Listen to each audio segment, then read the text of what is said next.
Chapter 6, Fundamental Rights and Duties.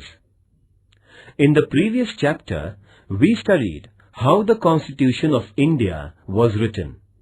We also studied the main objectives of the Constitution.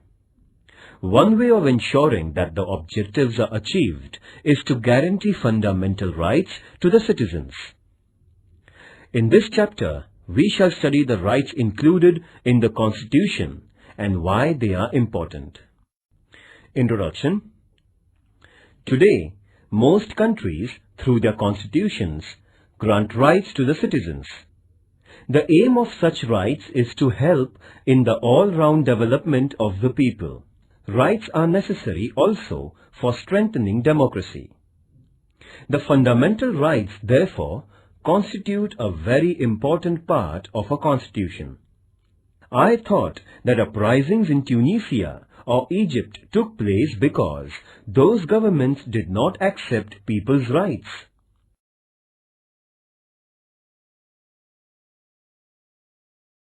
A. What is a right? When we say that a person has a right, we mean that the person can engage in a certain act and that others accept that behavior. Having a right also means that the person can expect specific behavior from other persons and from the government. Thus, rights can come into being only when other members of society and the government accept certain obligations.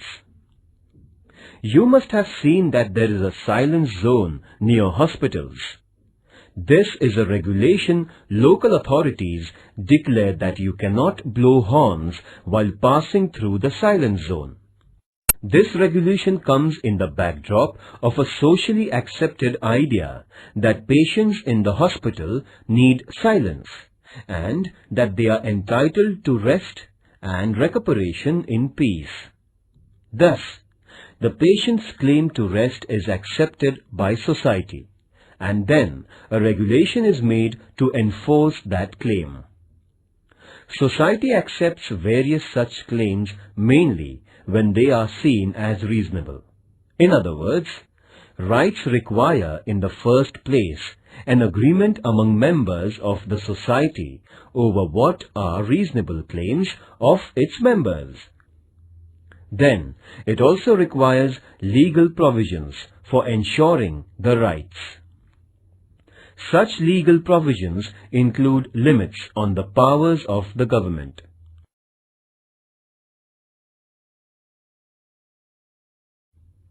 As you will learn later in Standard 10th, limits on the powers of government are seen as an important component of democracy. By agreeing to have limits on the government, a society ensures democratic government. When there are no limitations on government's powers, there is no democracy. I had heard of this word democracy, but did not know that it was related to rights. Must find out the rights of people in different democracies. When we say that we have freedom of speech, it means that other people around us also have the same right, and we all agree that we can freely express our opinions. Then, there must also be legal provisions for protecting the freedom of speech. There must be provision that police or any other government officers cannot unnecessarily restrict our right to express our views. In this sense, rights imply limitations on the powers of the government. By granting rights to citizens, governments agree to limit their powers. Read newspapers of 1 week. List the new items that are against the government or critical of the government or some leaders. What would happen if the government said that you cannot publish any news that is against the government or cannot publish news items that criticize the government? By allowing publication of news opposed to it, the government accepts certain limitations. This is also known as freedom of the press. This freedom is part of a freedom of speech.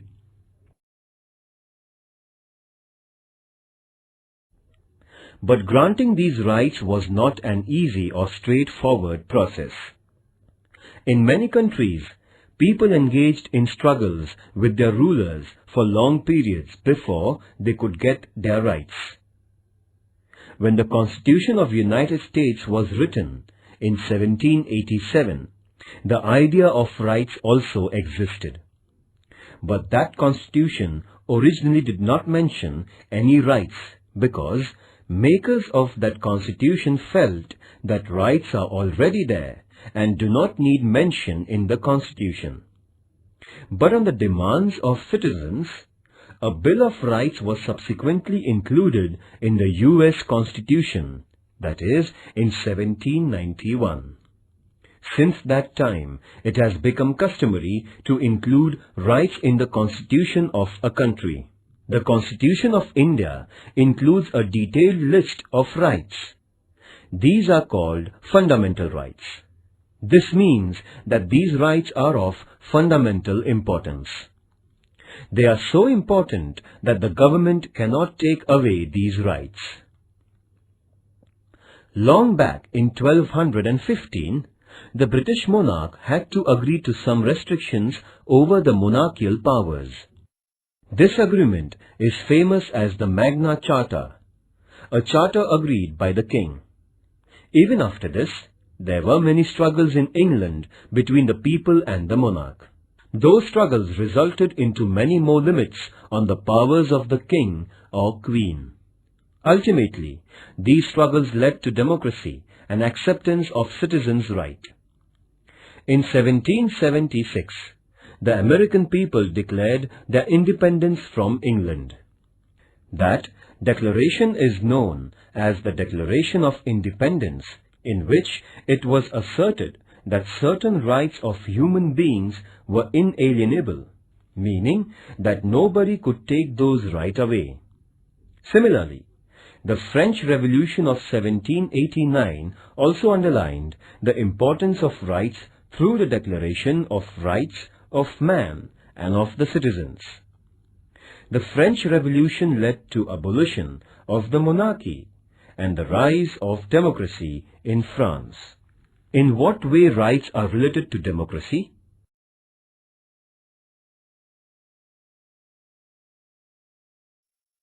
Educational and cultural rights. India is full of diversity. People in a country speak different languages, follow different religions, adopt different cultural practices, and celebrate different festivals. This is possible only when we do not force people to give up their own cultural practices and adopt the culture of the majority.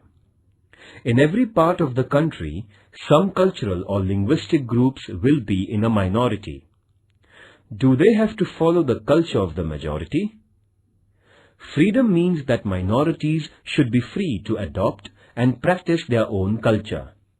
The Constitution has guaranteed such cultural diversity by protecting educational and cultural rights of minorities. A group belonging to language-based minority or religious minority will have the right to protect its culture and to form educational institutions.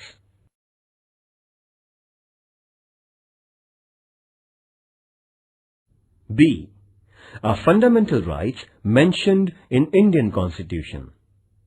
Even before India became independent, our leaders were aware that a future India must respect rights of citizens and that there must be a guarantee of those rights. When India was under British rule, Motilal Nehru, who was president of an all-party committee, demanded that the government must adopt a Bill of Rights, that is, in 1928. Before Motilal Nehru, Lokmanya Tilak had declared that Swaraj was my birthright. And before Lokmanya Tilak, Mahatma Phule had recognized the importance of education and equality as rights of human beings. These ideas form the origin of our rights today in free India. There is a separate part of the Constitution of India where fundamental rights are mentioned. These fundamental rights include liberty, equality, right against exploitation, right to freedom of religion, cultural and educational rights, and right to constitutional remedy.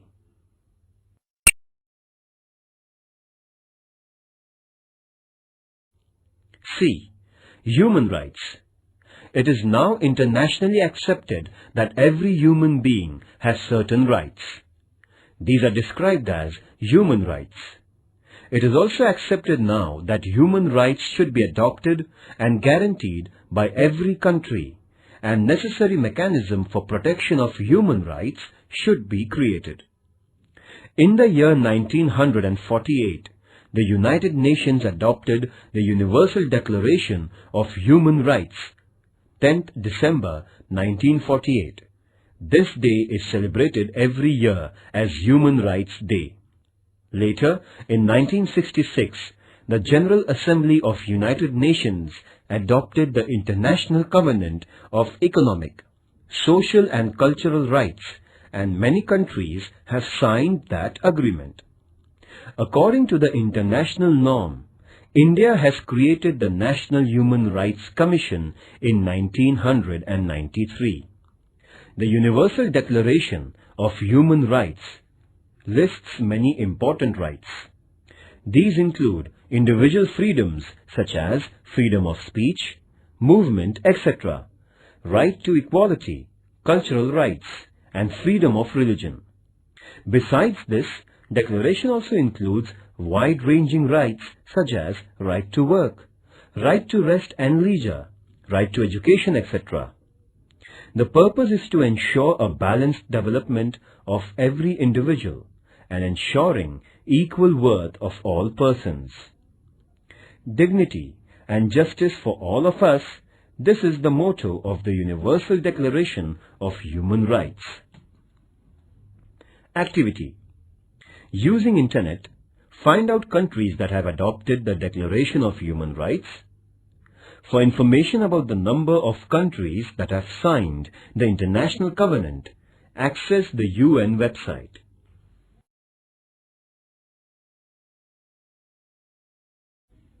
D. Citizens' duties. Why can't we have only rights and no duties? It is often said that rights and duties are two sides of the same coin. Do you know what it means? Let us take an example. Right to equality means that men and women must have equal status and equal treatment. Does this happen in real life? Unless all members of society respect this right and fulfill the duty of treating women as equal, this right will never fully come into being. Therefore, it is the duty of every citizen not to engage in domestic violence against women and to oppose ill treatment of women, because women are not treated equally and practice of female foeticide is prevalent. Is it not a duty to respect women as equal citizens? You will now understand why duties are important for the fulfillment of rights. Just as society must respect our rights, society expects that we accept certain responsibilities as our duties. Some duties are listed in the Constitution as a fundamental duties. These include to respect the Constitution, to respect national flag and national anthem, to protect the country, to adopt a feeling of brotherhood towards all citizens of India, to protect the environment, to adopt a scientific approach, etc. Is there punishment if these duties are not performed? Ecological balance.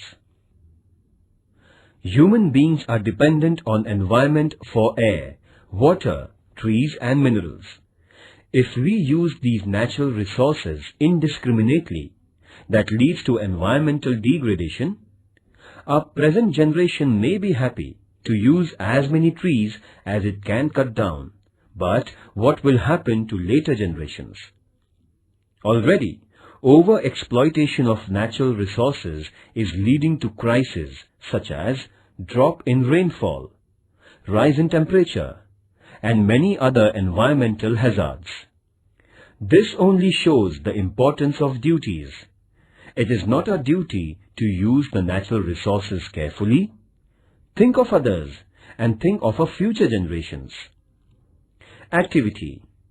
Obtain a copy of the Constitution of India and make a list of fundamental duties. Discuss in your class why these duties are important. I can now see the link between rights and duties. Unless we are bound by the duty to protect our environment, how can later generations enjoy the benefits of forests and fresh air and other natural resources?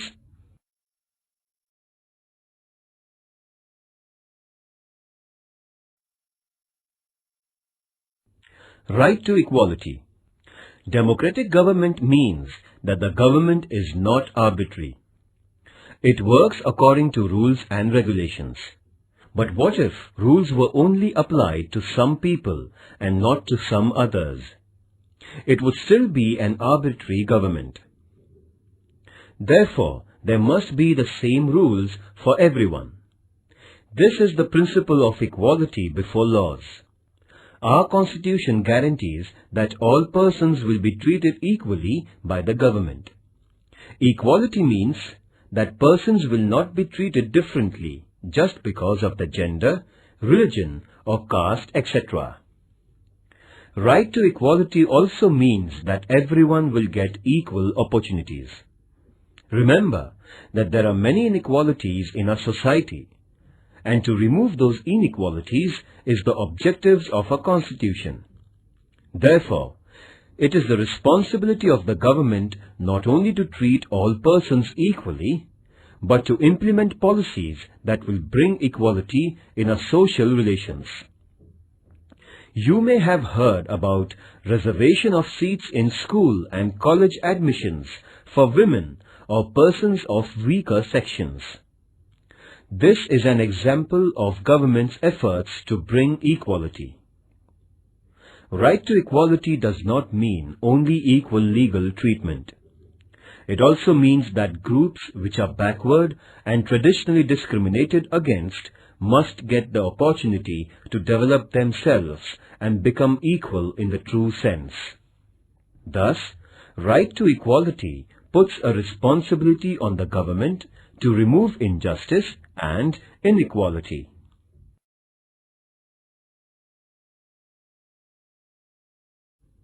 Right to freedom of religion. In India, people follow different religious practices, but the government does not support or oppose any religion.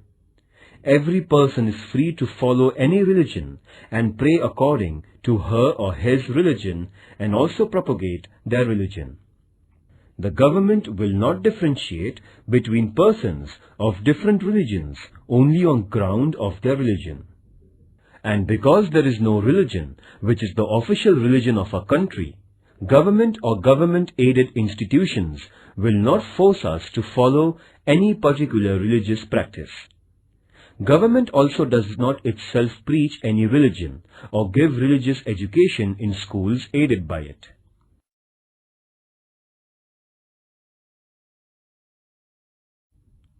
Right to information. Similarly, the right to information is now enforced, though it is not part of our fundamental rights. Citizens cannot judge the government if they do not have enough information. Therefore, of late, it has been accepted all over the world that democracy means citizens' right to get the information from their government. This is known as the right to information. After the efforts of the senior social activist Anna Hazare and his followers, right to information was passed by the Government of India.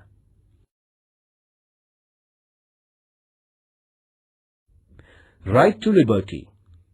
Right to life is one of the most important rights of the individual. Our Constitution guarantees this right.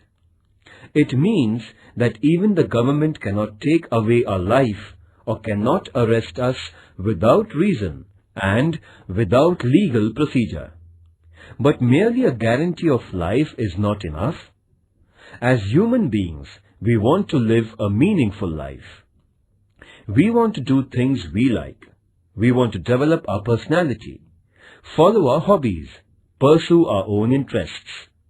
For this to become a reality, we need an assurance that there won't be unreasonable restrictions on our personal liberties. Freedom of speech is one of the most important personal liberties.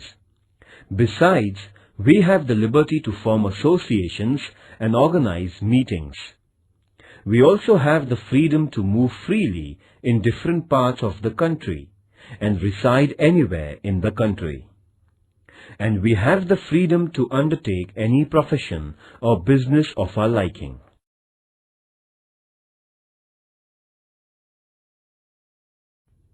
Right to constitutional protection. So far we listed the rights guaranteed by the Constitution.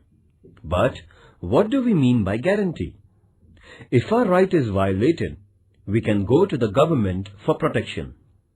But what will happen if some officer or the government itself violated or did not respect our rights? In such situation, we have the right to move the courts. This is also called as right to constitutional remedy. Court will decide if the government has wrongly interfered with our rights, and if so, ask the government not to do so. Judiciary is the protector of our rights. This provision makes our fundamental rights truly guaranteed. First, what is the importance of right to equality? Second, why is the right to constitutional remedy the most important right? Activity. Imagine we had right to liberty but not the right to equality. What would be the result?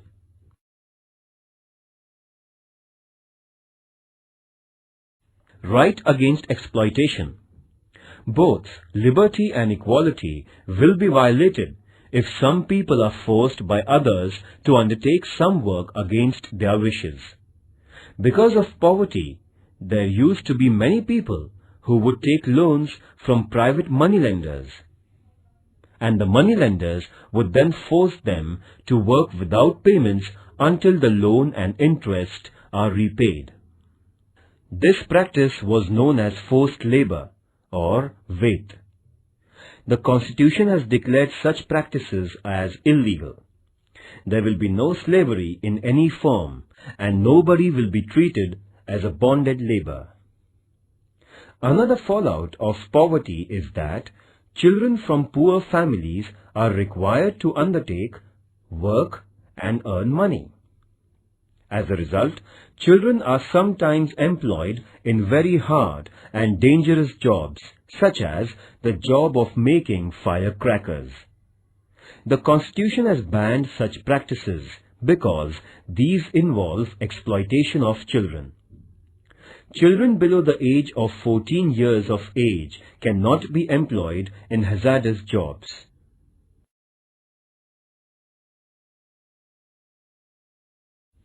Positive and negative rights. Rights are necessary for our personal development. They are necessary also for the well-being of the society. Rights ensure that weaker and backward sections of society get opportunities to improve their condition. The right to equality is very important in this respect. Thus, some rights are limitations or restrictions on the powers of the government, while some rights mandate that the government adopts policies for the well-being of weaker and needy sections. In this sense, rights are responsibility of the government and the society to make sure that various services and facilities reach all sections.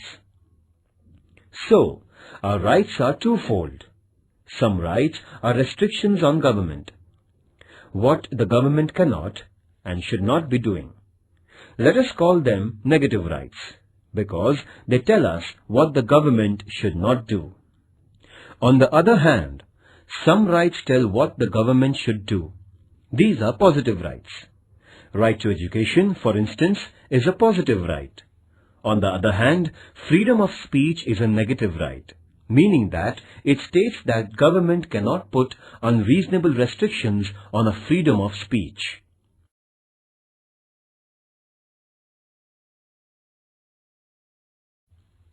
Other rights. The idea of rights does not stop only at fundamental rights. For instance, we know that citizens of India enjoy the right to vote.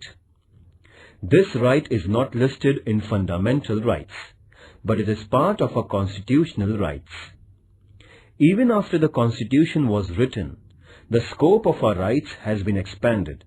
For example, we now have the right to education. Under this right, all children between the age of 6 and 14 are entitled to education. Activity. Collect the information about right to education. Discuss in your class the importance of right to education.